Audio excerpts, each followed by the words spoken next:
Well, today I'm going to try and troubleshoot my crank no start issue I have with my E36. This is a 94 or 93 325i, so a Vanos M50, and yeah, it's just got a classic crank no start. I've done a little bit of diagnosing in the past, but I've never been able to get it to start, so I just kind of want to dive through everything a little more in depth and see if I have any luck.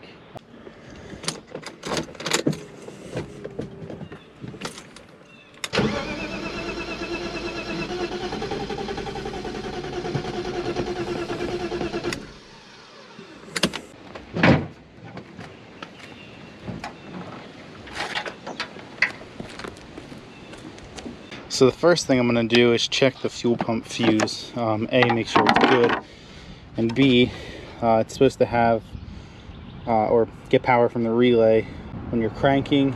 So basically in the start or run position. So it's fuse 18. It's fuse 18, which is right here. It's a 15 amp. So the fuse itself is good. So I'm just going to use my test light and see if I'm getting power there when cranking.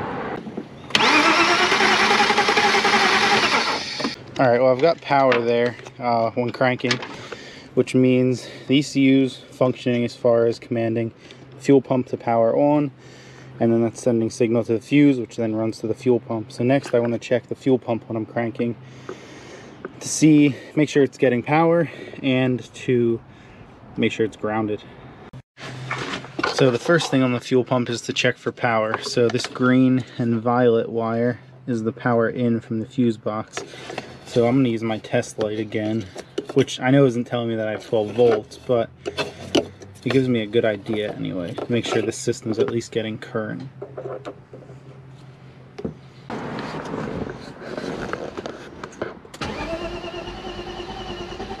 Well, it's getting power, so I'm going to switch to the ground side and just confirm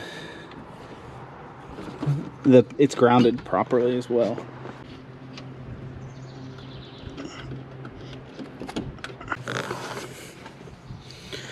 Go to the ground side. Perfect. So this I don't have to check when I'm cranking. So we're good there. So it's grounded as well. Well, the next thing I want to do is see if I'm getting fuel to the rail. So I'm going to just pull the feed line off the front of the fuel rail and put it in a jug and crank the car and see if the fuel's coming.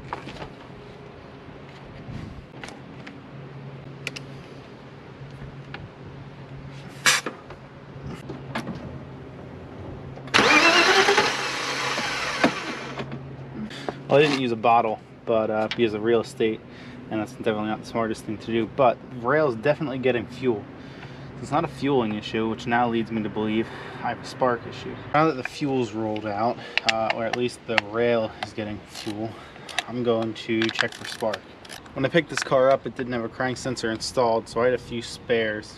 So I took all three of them, checked the resistance of them. One of them was a dud, the other two were okay. So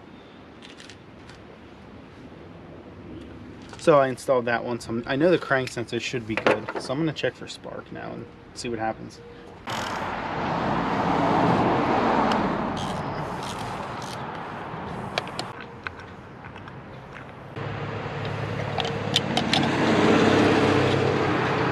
So after pulling all the coil packs out, these back 4 cylinders and even this front one, the very front one is okay, but they're all pretty much full with water.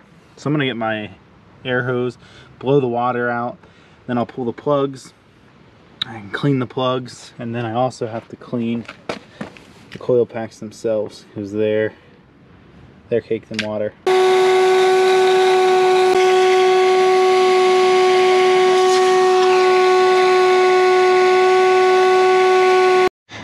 So now I've got all the cylinders cleaned out, cleaned up the plugs, cleaned up the coil pack boots, put everything back together.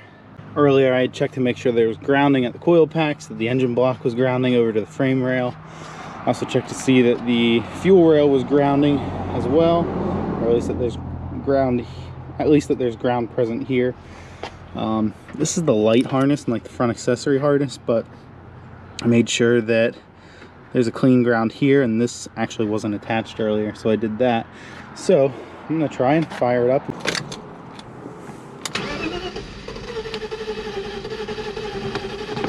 Well, I'm currently at a loss. So obviously it has fuel, injectors are pulsing, but I checked for spark again and I don't have spark. I definitely had it earlier. I have a video of it. Checked a different cylinder, no spark. Checked another cylinder, or the same one from earlier, and no spark. So back to the drawing board. Well, after doing a bunch of more diagnosing and running through a bunch of things, checking the harness, I have two suspicions. One, that my ECUs are bad. Now I have 3 red label 413s. I doubt all 3 of them are bad, but I have another car I'm gonna take them to and test all 3 of them, see if that car starts, swapping out the ECUs. It's another 94 325i, actually an IS, it's a coupe.